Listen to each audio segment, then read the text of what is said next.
So yeah,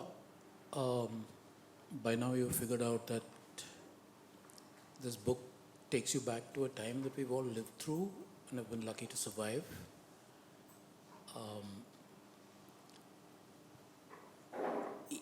Before that, I mean, the intro calls Karthika poet, writer, fabulist, librettist.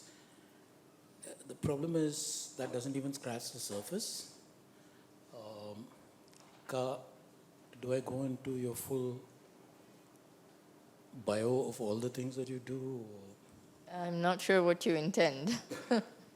Yeah, but seriously, this is about the COVID years. This is a book that was spawned during the COVID years and to a large extent prompted by COVID. Before we go to the poetical style that you used, could you talk about that period, about how this came into being, and also the point that you were making earlier when we were talking on the sidelines about loneliness suddenly giving you a different perspective, or aloneness giving you a different perspective on the world? I mean, how did it come about? Where exactly were we in time as a species? So we're in March 2020. The pandemic has a name now. Almost every country, I think, is awake to what it could mean, though, if I remember right, we all are navigating great swathes of unknowing, of ignorance. And countries are reacting in various ways. Mid-March, France declares a lockdown. So does India. In the sort of life of this book, importantly, does Lebanon. And why is that important? Because Marilyn, extraordinary American poet, I think one of the greatest in the last 100 years, is spending the semester in Beirut, teaching at the American University in Beirut. She has very strong links to the Maghreb and the Arab world. She's also a translator of a lot of Maghrebin poets. She's translated from Arabic, speaks it fluently, etc. And she has about the window of a day to get back before both countries declare lockdown. Right. And she makes it with about 12 hours to spare. There were other people, who did end up having to quarantine for weeks, etc. Anyway, she makes it. And the first thing she does, almost the first thing she does after getting home, is to send me an email and say, would you like to write Renga? I, on the other hand, was not zigzagging around the world. I was sedentary, which, as you know, is not a regular occurrence because I work in performance, we travel a lot.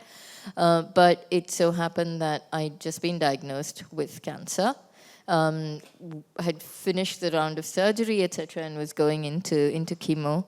Marilyn herself is a cancer survivor. She had a set of carcinomas in the 90s, had to have extensive treatment. And so when she sort of writes to me, moving back sort of into the present tense, when she writes to me, she writes in full knowledge of just how debilitating a time it could possibly be. Of course, we are in the same ignorance and unknowing of the world, and the only thing that's clear is that it's a really, really rotten time to be immunosuppressed. Or to put it in the words of my choreographer associate, Karthika, you have lousy timing. Yeah, and so Marilyn wrote to you about doing this book. Marilyn had done Renga before, right?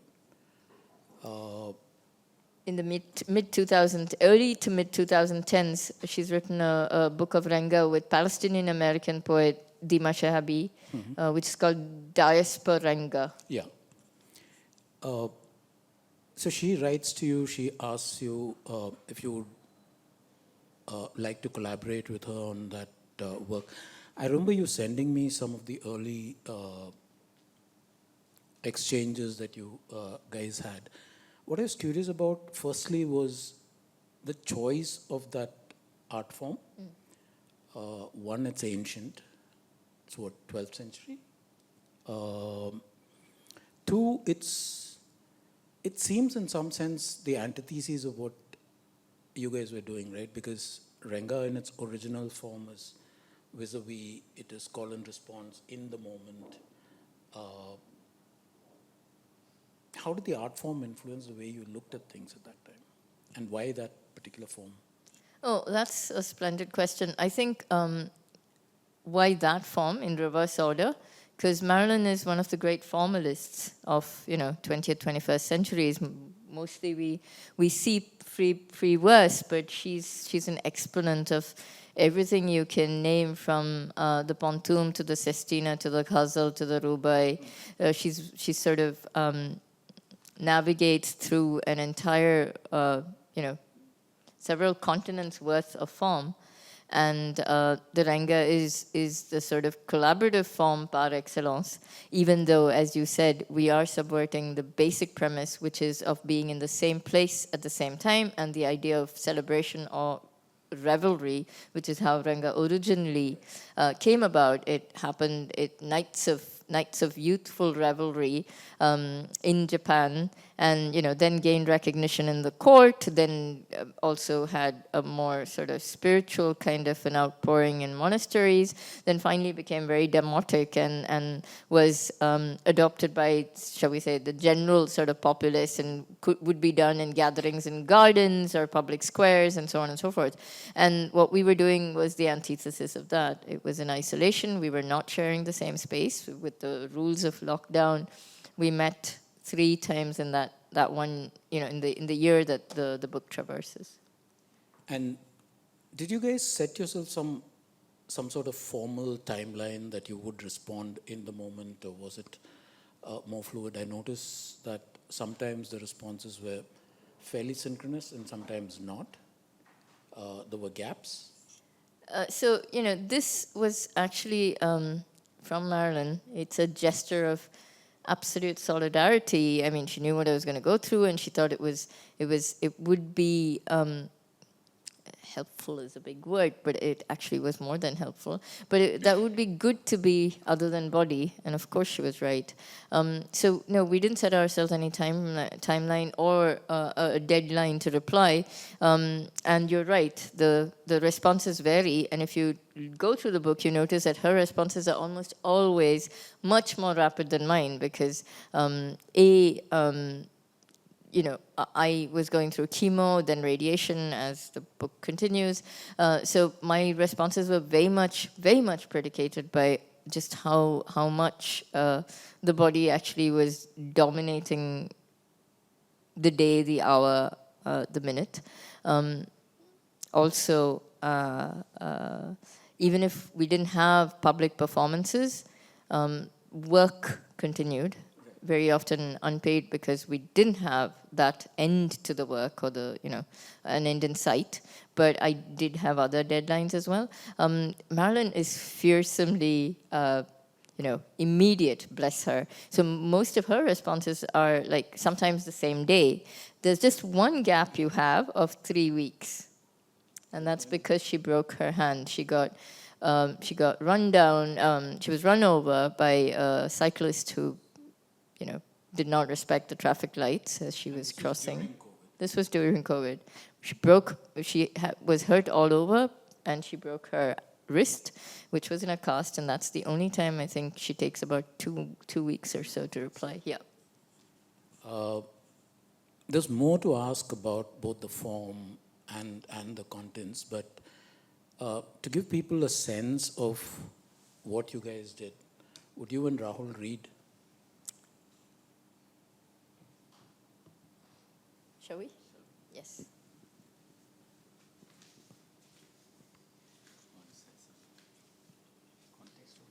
Yes. So we're going to begin with actually the beginning. We're in March 2020, and this is Rahul's going to begin. Rahul's going to read in Marilyn's voice because she's not here. She's in New York. And I will read in mine.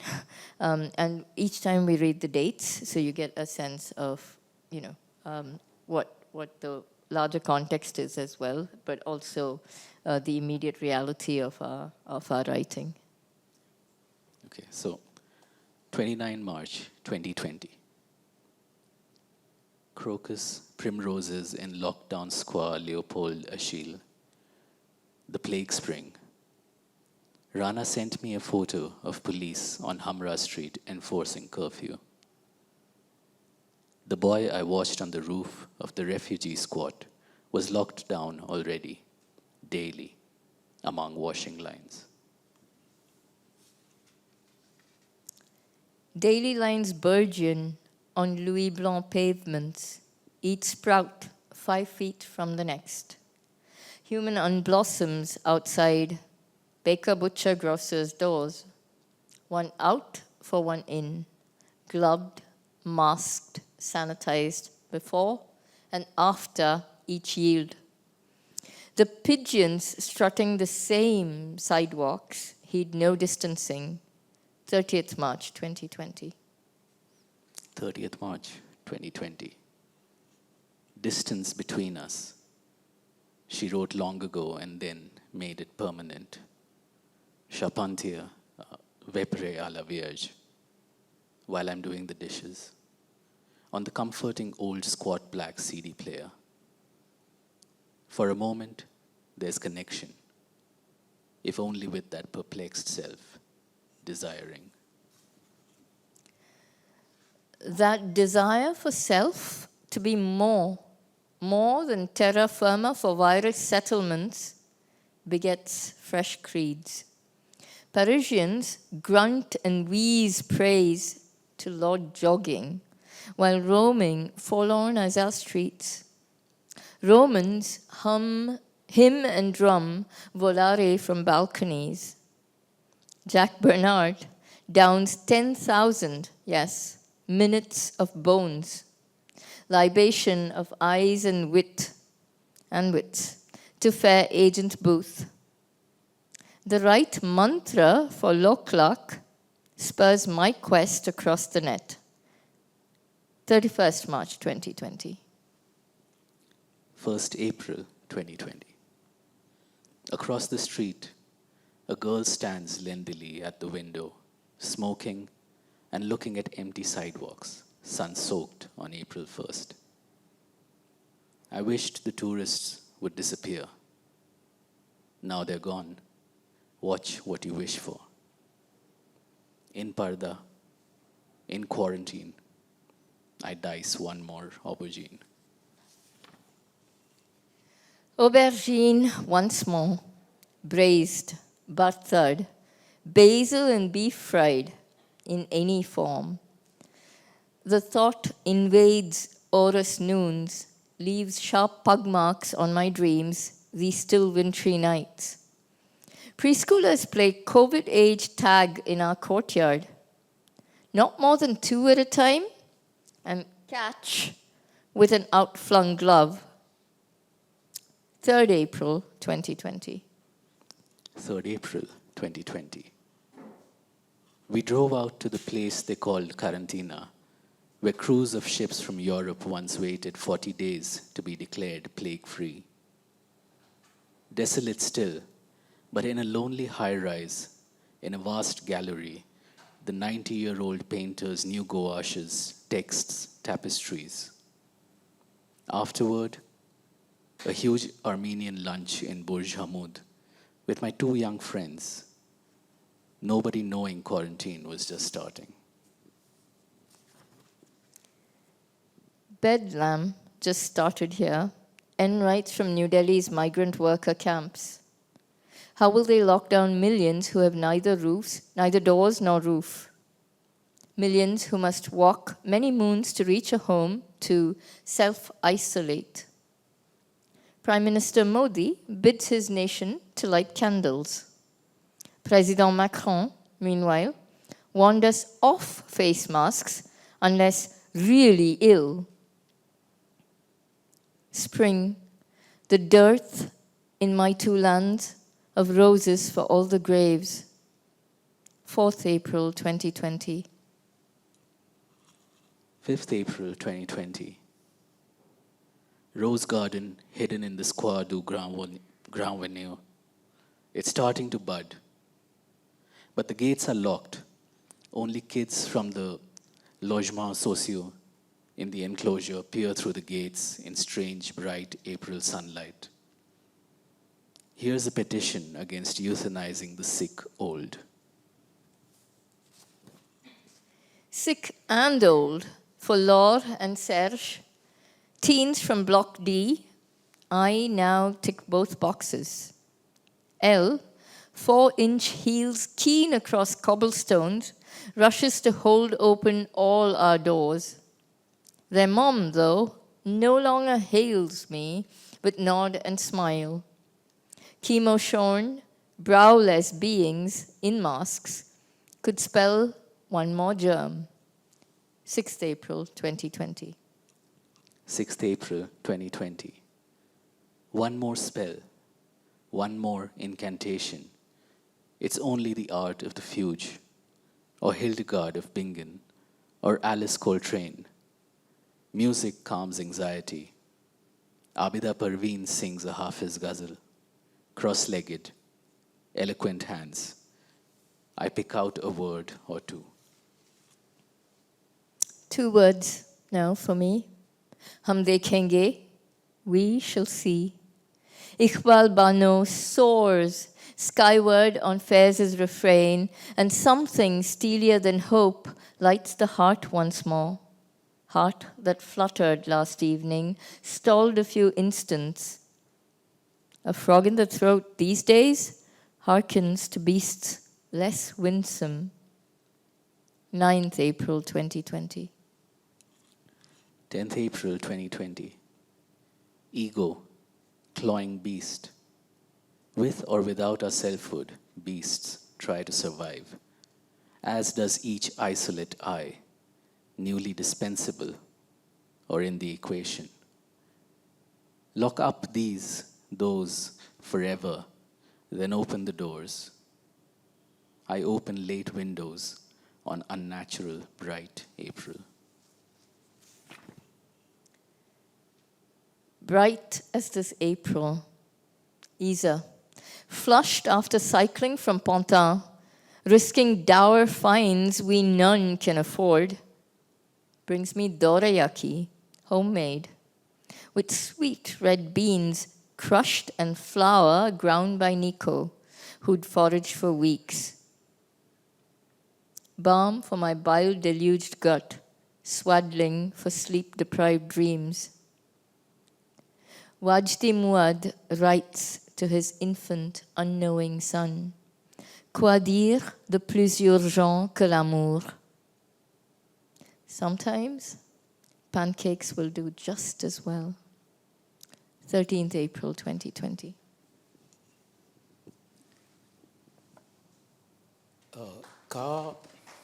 Yeah.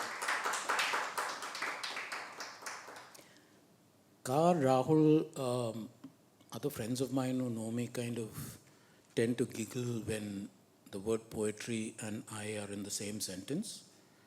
But yeah, but the reason for this particular reading was so that you could get a sense of the collaborative nature of this art form, and also the choreography of language. You have both of them riffing off each other, but tonally so different. One of the things that I picked up when I was reading this is that Marilyn seems to be writing not just from a place of isolation, but almost distanced from the world, from its concerns. She's more meditative, more 30,000 feet up. And your writing was it Obama who talked of the fierce urgency of now? Very visceral, very connected with a lot of things that were happening, not just in your life and not in your immediate circle, but also the world at large. The problem of the migrants, the politics. You reference Faiz, and ironically, Faiz suddenly came into public consciousness just shortly before that, when we had the CAA, NRC protests, and then took a different meaning or a different connotation when this happened. Is there something about your circumstances that caused the two of you to look at things through the same lens of an art form but with different sensibilities? I think we lived the period very differently. I mean, she's like you said, she's very engaged in some other sections, you know, with the wider world. But the viscerality that you mentioned, well, I was primarily body, and a very screaming, loud body, which was not letting me do the things that even ordinarily, I say even because I do have a congenital disorder. It is chronic. There's a lot of things I cannot do. But that was a period when the list of things I could do had, could fit on my palm. And so I was immunosuppressed. This was a period when, we didn't know anything. Nobody knew anything. Nobody knew. I mean, we didn't have masks. We were talking about that. We didn't have masks. We didn't have tests. We only had a vague idea of what symptoms were. People, doctors, researchers were discovering what what COVID-19 consisted of in real time. I was inordinately fortunate in that not just my caregivers, but my community, my entourage, my friends, my colleagues went to extraordinary lengths to keep me safe. So I was not lonely. The running gag in my world is that they'd never seen so much of me. Because usually I'm traveling, usually I'm, sending text messages, or we leave each other voice notes or something from different corners of the world. And here we were in the same place and time, and that almost never happens. There were friends who did not see their partners for the 3 months of the first lockdown and a little more, because that was a time I was having chemo and they needed to maintain the bubble. There were others who didn't go to their family homes, who stayed on in Paris in much more stringent sort of, conditions, because we had the lockdown rules were really harshly imposed in Paris. We had a radius of 1 kilometer that we could go to sort of for essential services, so to say, and a window of an hour per day, whether it was to walk a dog or go buy things or go to, you couldn't really go to work. In fact, my hospital issued certificates so that we were exempt from both rules, and we used to have to show them to the policeman, because otherwise you were fined 150 euros the first time, and if you were a repeat offender, it went up to something like 1,350 euros. I mean, they were ridiculous amounts. Marilyn didn't see so many people. A lot of her friends were equally, if not more, fragile. They were fairly elderly, or other friends had gone off to the countryside, because that's what you did when you had young children. You took them somewhere where there was a garden and not a Parisian balcony, if you were lucky, of half a meter.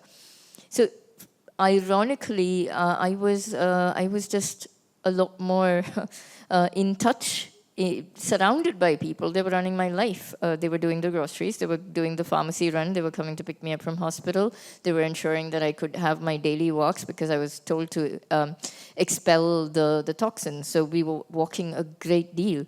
And the other running gag is, thanks to my chemo, people weren't overweight, because we were all walking a lot, because otherwise, we were all stuck at home, and mainly people were cooking. I think that was universal. People were baking and trying all kinds of fancy recipes, and there was very little exercise. Well, we have one thing to thank chemo for. Yeah, it's funny you ended up talking about food, because that, again, is a recurring theme in your poetry. There's some lines that, made me stop and reread it, and one of them is, it's kind of symptomatic of how routine acts of everyday life suddenly got freighted with threat. The line was, food shopping once was communion, now a poison chalice. That's Marilyn's line. You also talked about the fact that you had a community. What I'm curious about is, and if I read that passage right, you also were getting inputs from a lot of friends who were in different countries, India, for example. What I'm curious about is this sense of isolation and also this need to respond. Did that make you look more closely at events, both personal and in the outside world, or is that part of the usual processing that we do of contemporary events? Yeah, I think it was definitely heightened. I think a lot of white noise fell away during the pandemic, literally and figuratively. Roads were quieter. I mean, we all noticed this. Sounds that you ordinarily do not hear, non-human sounds, animals, birds became more audible. They dared to be more present in public spaces. But the same goes for news. News from far away was suddenly, for some reason, I'm not on social media, nor is Marilyn, so in some ways we're hermits, but the headlines were maybe sweeping across the world in ways that they don't, or they do, but we don't notice because we are consumed by this daily business of living. Also, one of the lines that made me kind of stop and reflect not just on what you were writing, but also some of the conversations we had on the phone at that time. You were talking about caregiving a little while ago, but you also write a face, a hand, or chest. How long since I felt one other than my own? Yeah, I was quoting a nurse. Yeah. Yeah. And the nurses, I mean, we spoke about bubbles. A lot of nurses or caregivers couldn't see their own families. Yeah, and this was the nurse's lament that you referenced.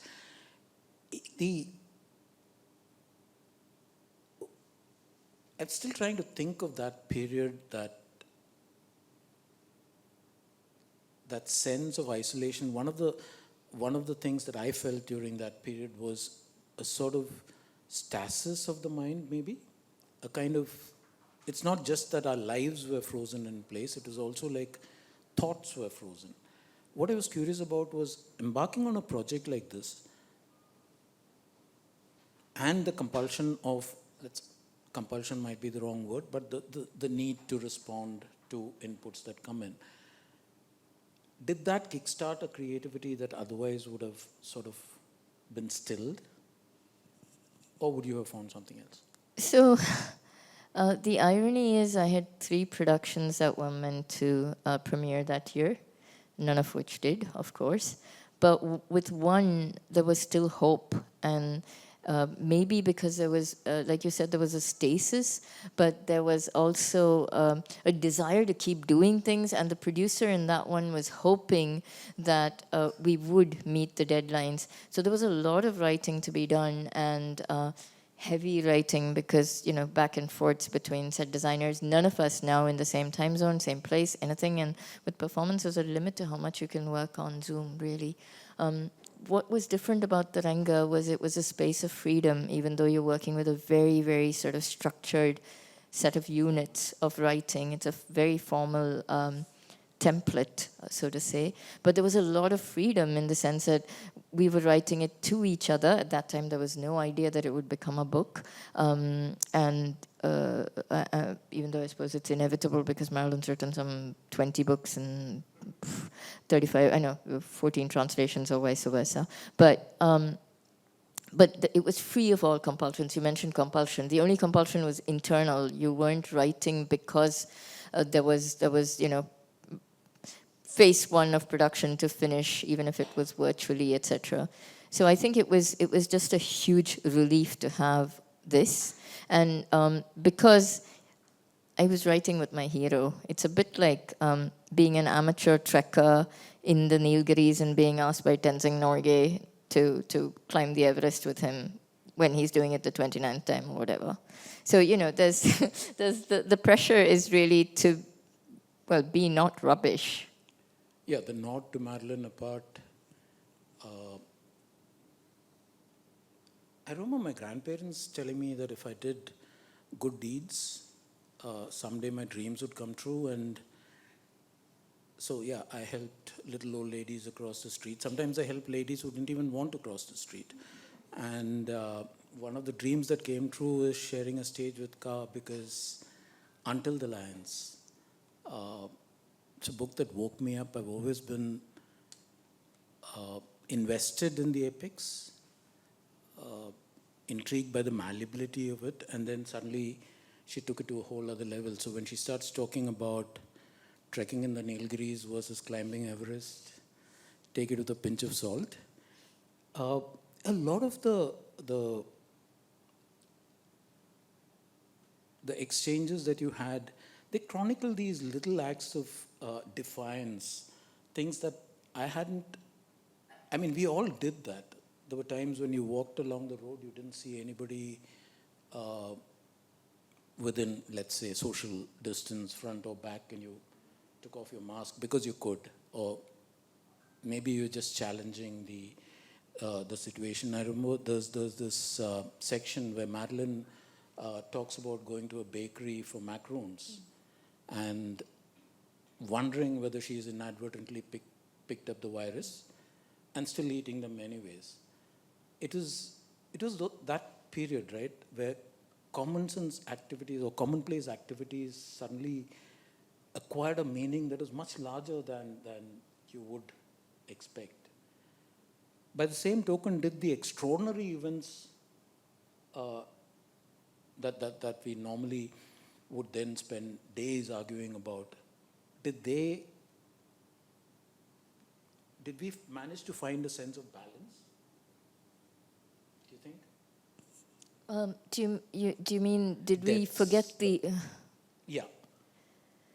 No, I think there is nobody who hasn't grieved through that period. It's we've all lost people, or we've had people severely damaged, or we have been emotionally crippled by that time. And I know life has to go on, but sometimes, because very often I am still immunosuppressed, and sometimes it's just terrifying to me that we have, for all intents and purposes in public space, we seem to have sort of discarded that, like the sort of, the weightlessness of previous life is something I find hard to regain. So I don't know about that. I don't know if we have, whether the extraordinary went unremarked, and B, whether the changes are still in place or not. I can only speak for myself, and I think it's difficult for me even now, for reasons both valid and not, to be sort of maskless in a metro. In fact, I don't. I still wear the mask. So I think I don't know. I don't know how it is for the planet. In some ways, COVID seems to have been wiped under the rug, except that I think our hearts are terribly bruised. For my parents, for instance, and I think this must be true for so many people, they lost so many of their friends and relatives, and not necessarily to COVID, but because care was hard to come by, right? That now, for instance, what breaks my heart is that when my father has something to celebrate, he's calling on either children of his friends or my friends, or it's a cross-section. At that point, I wanted to ask you guys to read again, and 13 January 2020, where you write, "Let's arm ourselves with memory." Reading your book, the exchanges, the impressions that you recorded, a mutual friend of ours warned me not to use this word, but I'll use it anyways. In an almost journalistic, history written in the moment kind of fashion, what it did was, it's also a rabbit hole you went down, your own memories, your own losses. Losses not just of people, but also of I don't know, almost a kind of innocence, a way that we took the world for granted and suddenly realized we couldn't anymore. That's the portion that, if you guys could read. Shall we? You want to contextualize it, Ka? Yep, sorry, I will. Yeah, I think you begin, right? Oh, do you want us to start a little earlier? In which case, do you want to start on 103 instead? Is that okay? Sorry.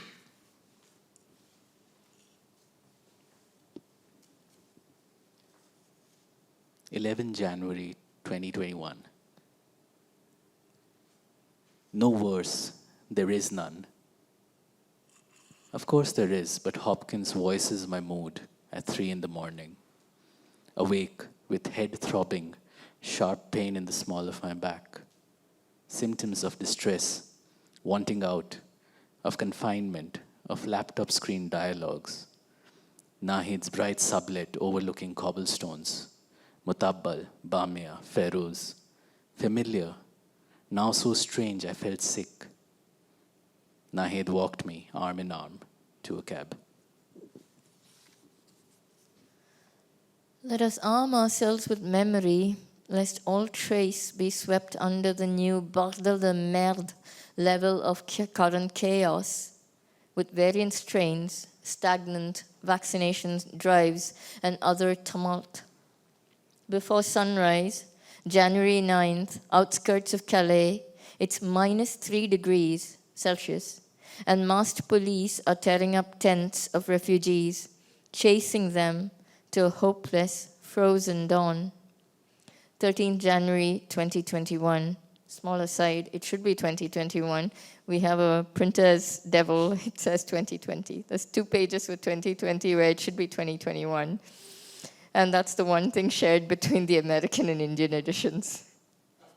None of us caught it. Not the American team, not here, not us. So just, yeah, sorry.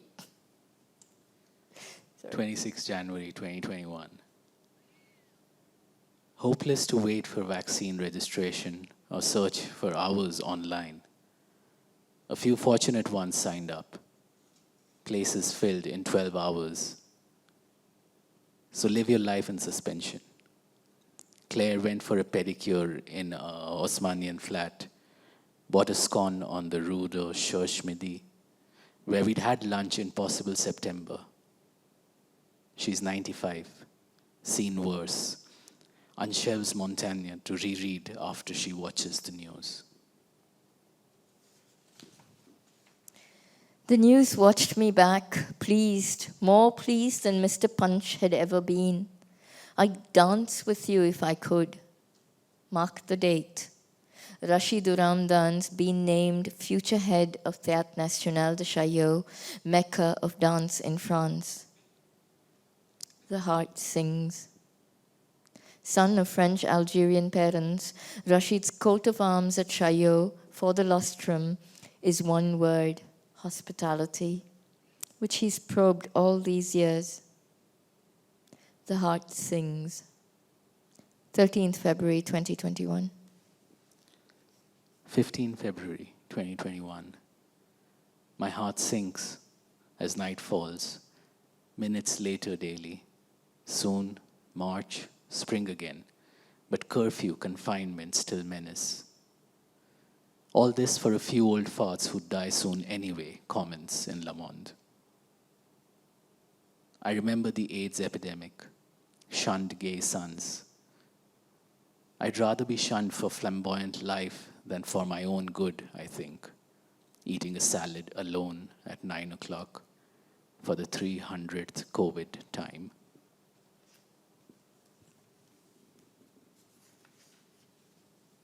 The COVID age, that may be the Anthropocene's gift to the planet. My thoughts are dark, sometimes dour, these vaccine-less days and nights, especially nights, already overrun by triffids, viciously potent, tsars of vast terrains of my body, mucus, skin, breath, now venturing to occupy the lands I've tried hard to defend all these years. That space where word meets page, that grand, blank expanse. 2nd March 2021. 7th March 2021. Expanse, constriction. Marwan Barghouti has been in jail for how long? The Ghazavi student at Harvard on a fellowship goes out, gets coffee, walks to the library, thinks. But I don't know what he thinks, only that he's there. And I'm here. A constriction round my temples, not an occupying army, only my weakness. My body's vain protest at its prolonged isolation.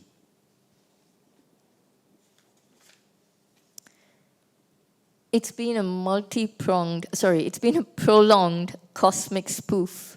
The quest to get vaccinated. I'm new kin to Don Quixote, one whose windmills keep shifting. Hospitals, barely equipped to protect their own, can't inject chronic patients despite trifectas of RDEB, cancer, and chemo if we're ambulatory. Vaccine centers asked I turn 75.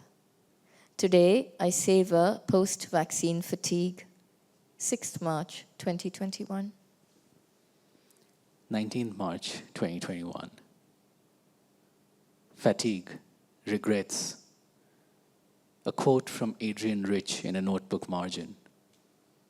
Once, twice a week, evening conviviality, banned now. One friend in the lot, one in the Vaucluse, with a spouse/friend.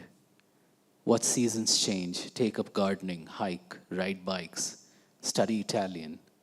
Voltaire's dream? COVID shuts the city down again. Possibilities contingent on, but who knows? Not budding trees, locked cafes.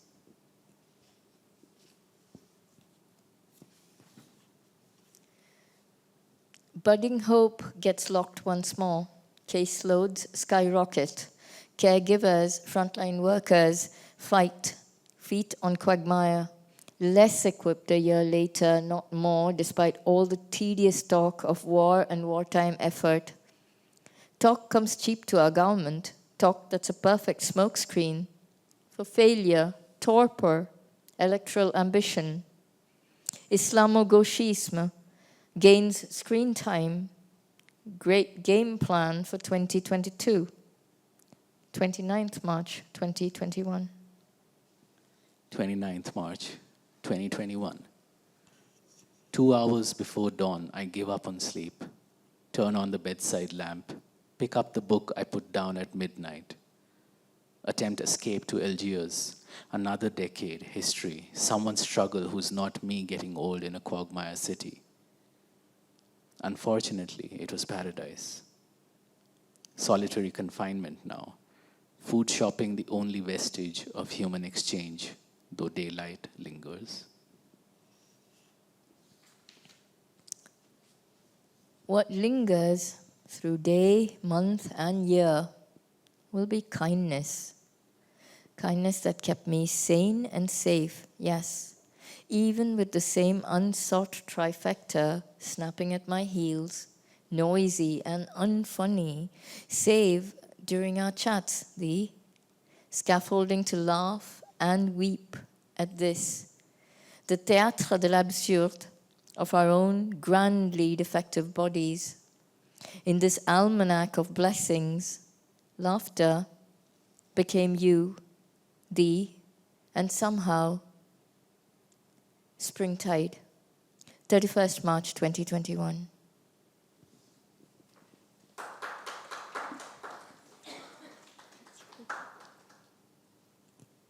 God, you remember the first moment when you realized that COVID is no longer a thing? It still is a thing for me. It is. But that sense of the worst is behind us, or the sense of freedom regained? I think the vaccine, and this is kind of that period, I should have contextualized it, when there was a vaccine, there'd been all these trial runs in China and in the Middle East where people were being beta tested and all that. But different countries had different timelines and time frames in place. And January, February, March of 2021, that was a period also when there was all this debate between what's the best. Is it the Pfizer? Is it, AstraZeneca? And then there was the other one, whose name I forget. But yeah, there were all these different vaccines and how to get them. And some of the ridiculousness is what we were documenting. And, small digression, you mentioned the almost journalistic quality. And earlier, Marilyn talks about the AIDS epidemic. She's really renowned for being one of the 20th century, now 21st century poets who spoke about these things when they were barely public, and when, and it's her own community, when gays and lesbians were being thrown out of their homes by their own families, died on mattresses in streets. So that sense of poetry as testimony is something which is very, very much part of her praxis. And the question I was leading up to was, did that, both the isolation, the creativity, also what you were going through at a personal level, did that change you? Do you mean, did the isolation trigger creativity, or? No. No. I mean, once you came out of it, did you find that you came out of it as a different person? I think in a sense, I'm trying to make sense of my own experiences, maybe experiences that some others in the audience shared. What I felt was, once there was no more lockdown, there was this sense of, I can go out now, I can do things. And then suddenly there's nowhere I want to go. Oh, there were lots of places I wanted to go to. Yeah. In your case, it was, In my case, I hadn't seen my parents for 2 years, and I hadn't told them about the cancer because dealing with my own stress is quite okay, but dealing with parents' stress at 10,000 kilometers away was something I didn't want to handle. So then, actually, the big challenge during the period when I could get vaccinated, getting vaccinated was great, but one vaccination didn't suffice. I needed to get 3, and it varied. And then 4, and I think I've had 9 now, boosters. But again, friends were incredible in helping me make that journey, because there was so many strictures from hospital about you do not change your mask in the airport or on the flight. You have to, take a hotel, make sure you have a stopover, etc. So there was this big schlep back to Berlin to see my parents and to tell them the truth before this book came out. That was super important because I didn't want them to find out online or from somebody else telling them. So yeah, that was kind of the little comedy that was playing out. But places one had to be, yes. Just so desperately wanted to be back in theater, back in the dance studio. And that actually fortunately happened even before the vaccine, because we had all these closed door shows where you had 50 people in a 1,000-seater theater and things like that. It's useful to be in the field. We're supposed to turn this over to the audience for questions. Yeah, ma'am. I saw your hand sometime back and I was like, yeah, okay. I should probably have introduced the book with this, but I think I'll actually close with this. It's what Karthika has written in the introduction about the time, the book, the contents, all of that. She writes, "It was a time scarred by open displays of discrimination and power imbalances, a time when morality and pain invaded every home. But it is also one blazoned by generosity, by selflessness, from strangers as much as from kith. A different distance celebrates these people, these acts of kindness." That's the book. Your questions. Thank you to all 3 of you. I was appreciating the beauty of the language alongside trying to get familiar with the form. because it was my first exposure to the form. And from the first excerpt that you read out, I got the sense almost of a dance where, a little bit like the game Antakshari that we play, that you start with the last syllable and continue. And that was particularly true of your responses, where you took a word from the last line and built on that, but not necessarily true from Marilyn's side. So almost like a dance where that was the partner leading the dance and you were intimately responding to the dance. And in the second segment, I saw it was a bit more balanced, that with the heart sinks and with fatigue, I think Marilyn was also picking up on a word from what you'd just written. So was there that shift in the course of the book? Actually, I should have explained the form. That is integral to the form. There's always one or more words from the last line of one poet's sequence being picked up by the second person.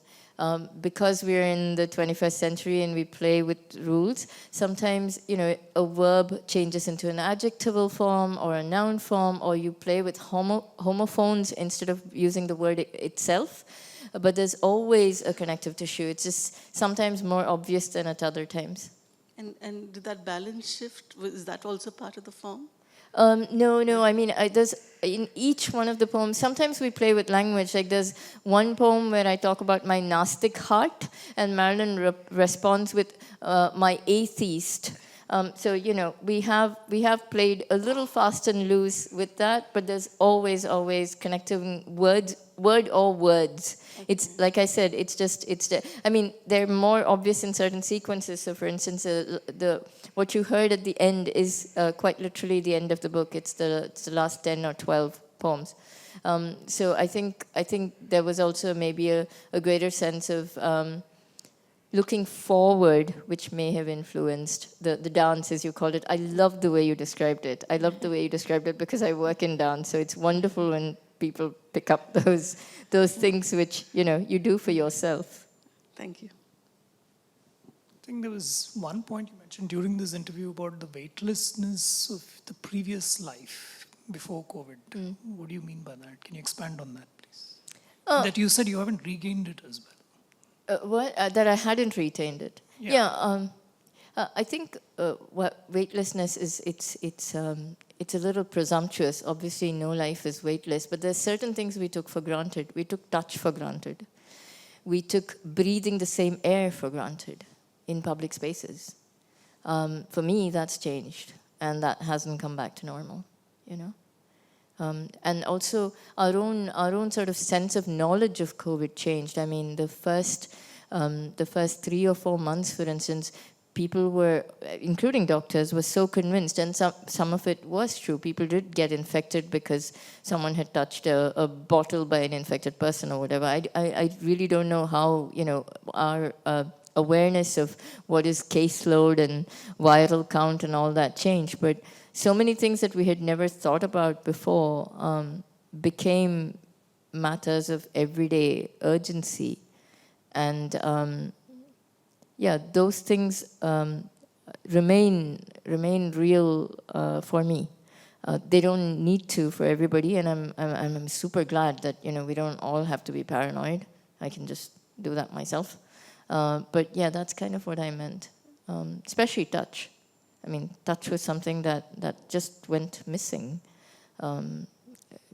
Even within families, you were just so careful. If you'd gone out and you came back, you would shower, you would put your clothes in the wash before you even went to the dinner table.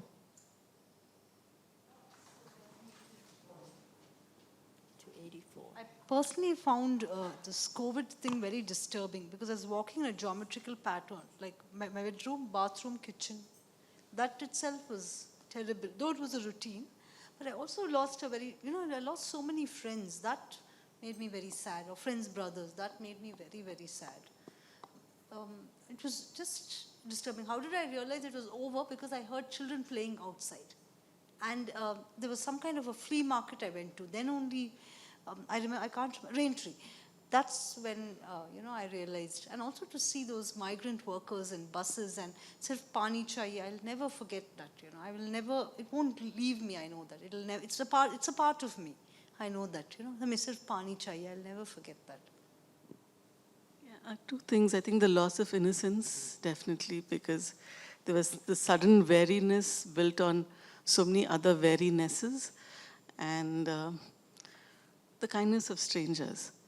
I think it just, the whole world paused, and in some places, in some people, that pause made them bring out their humanity. In some places, it just made them go even more into themselves. It just depended. But there were a lot of people who went out of their way, even putting themselves at risk, and I think that was very special. Yeah, I couldn't agree more. And the loss of innocence.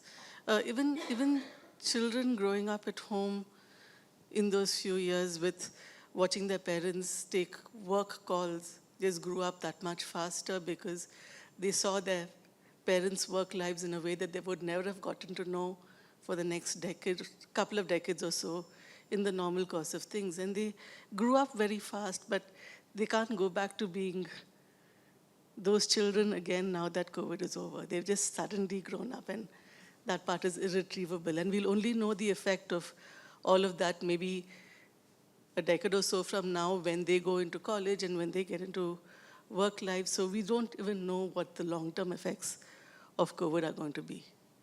But things like that where something is gone that's irretrievable, something else has come, but we don't know in what way it's going to compensate.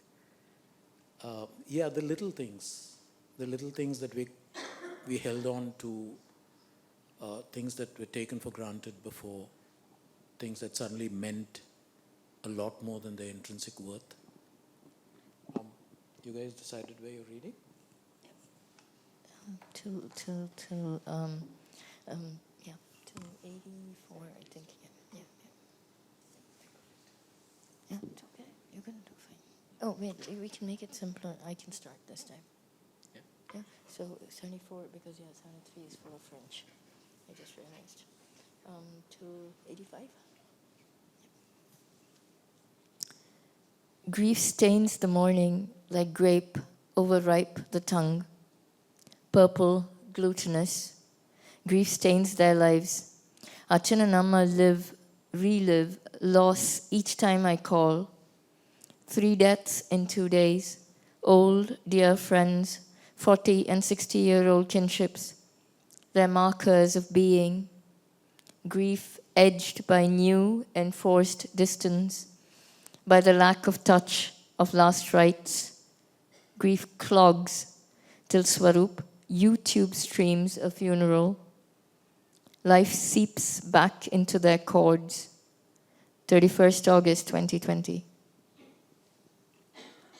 4th September 2020. Who will get their life back? Although no one ever does. Eva says the last trip she took was 7 months ago to a friend's wedding. Classmate from med school. And no one's come to their house since February, though the big garden's in bloom. You're the risk factor, I tease. Nights in the ER. It's 2 years since I've seen her. Beirut, night shifts. Now, pandemic intimacies. WhatsApp, FaceTime, telephone. The old telephone holds Larby's voice, which holds me gently as he says, Ron is no more. The end was sudden.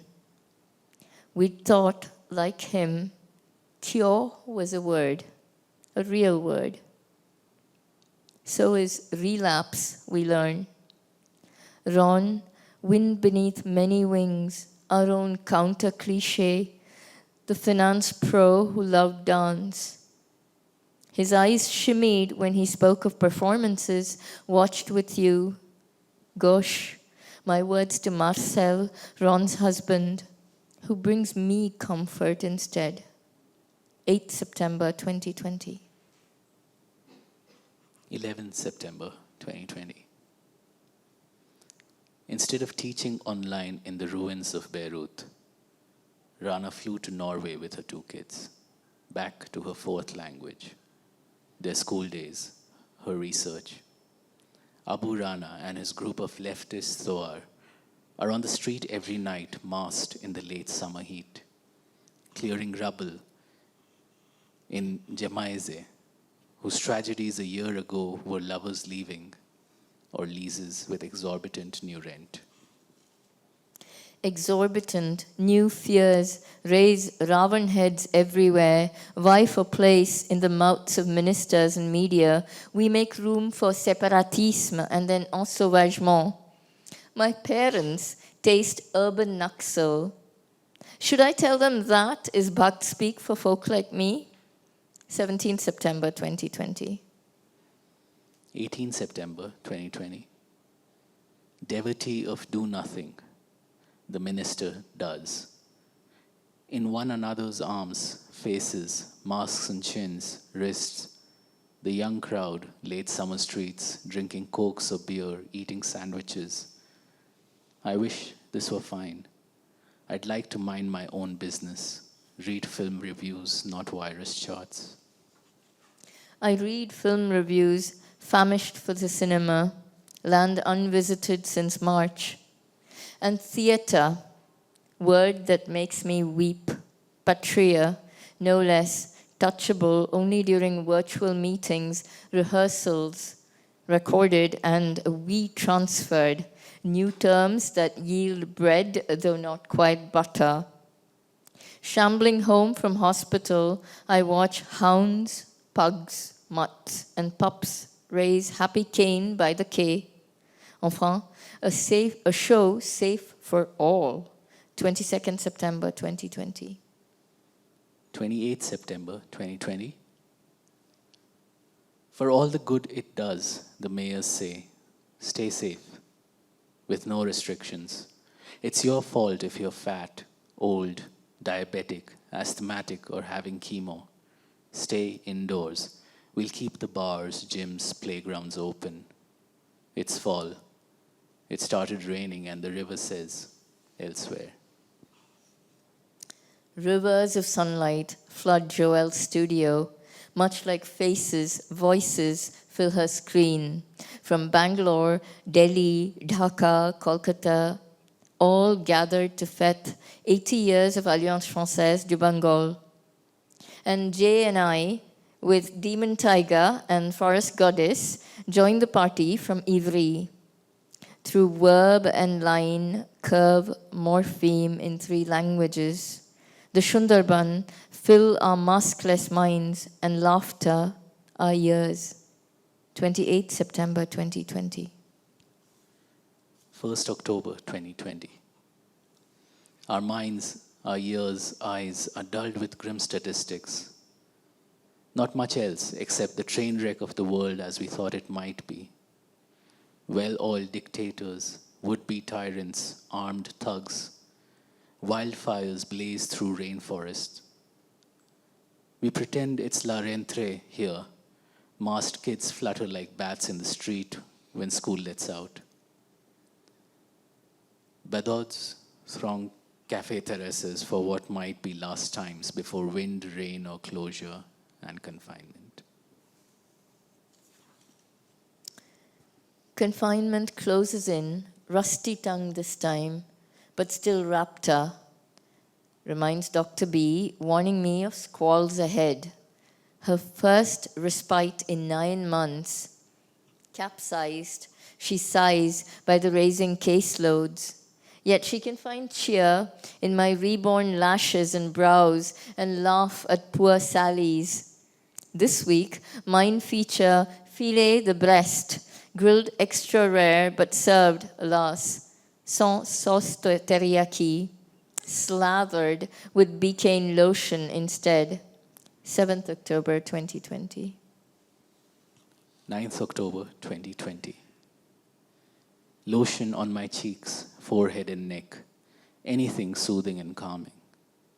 Now that I can walk again, take a walk after dinner, darken all the screens, drink red wine instead of white, or no wine at all.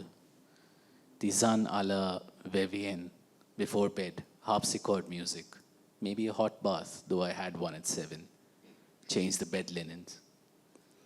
Awake at 3, 5. At 6 I get up, say it's morning.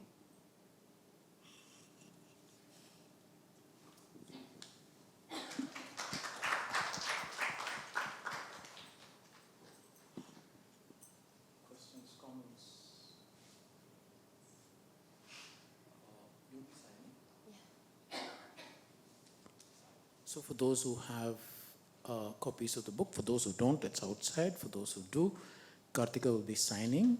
So Karthika, Nair, Prem Panikar, and Rahul Soni, and Context Books for bringing today's session to BIC. Thank you to the audience for joining us tonight. Like Prem said, there are copies of the book for purchase and signing outside. Thank you. Good night. I should end by saying, you'll find this in the acknowledgements for those who read the book, but these two people are mentioned prominently because they were always there at the other end of the phone. And the phone was, as it often was during all those years, very much a lifeline, especially when it was some terrible, terrible, terrible poetry we were sharing with each other. I have to confess now in public, since I torture him a lot, when things got particularly tough, I would call Rahul at what was really terrible, like 3 a.m, with absolutely terrible poetry that I'd found on the internet, and read it out to him, and it is a testimony of our friendship that he's still there. Thank you, Prem, for being just as staunch.